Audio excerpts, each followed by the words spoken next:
గుజరాత్ వరకు ఎందుకెళ్తారు? అంటే మామూలుగా చిట్టీలు అందుబాటులో లేవు. ఓకే. అంటే ఇక్కడ ఏటకెళ్తుంటే అలలు పెద్ద కెరటాలు ఇరిగేస్తుంటాయి.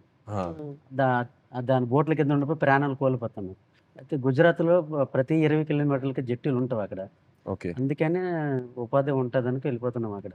సో, మీరు ఒకసారి అక్కడికెళ్ళాక ఒక నెల రోజులు సముద్రంలోనే ఉంటారా? ఒకసారి బోట్ తీసుకున్న తర్వాత నెల రోజులు సముద్రంలోనే ఉంటారు. నెల రోజులుంటాం. సముద్రంలో ఏటకెళ్తాం. చేపలెక్కి పట్టిందంటే 20 రోజులకి వచ్చేస్తుంటాం. హ్మ్. అంటే ఐస్ అంటారు కదా! హ్మ్. ఐసు అయిపోయిందంటే వచ్చేస్తాం. ఓకే. చేపలెక్కువ దొరికితే ముందొచ్చేస్తాం. దొరకలేదంటే అక్కడక్కడ పట్టుకుంటూ నంబర్లు కొట్టుకుంటూ, ఎత్తుకుంటూ పట్టుకుంటాం. కొద్దిగా హ్మ్. లేట్ అవుతది. సెల్ ఫోన్ కనెక్షను తో మాట్లాడాలనుకున్నా, పిల్లలతో మాట్లాడాలనుకున్నా అలాంటి దగ్గరలో టవ్వొద్దు. అంటే గుజరాత్ వేరే ఉంది కదా! అవును. పోల్పతే దగ్గర. అవును.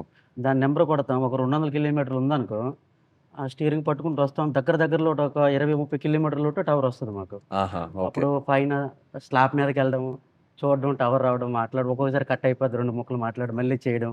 ఓకే. అలాగ ప్రయత్నిస్తుంటాం అలాగే.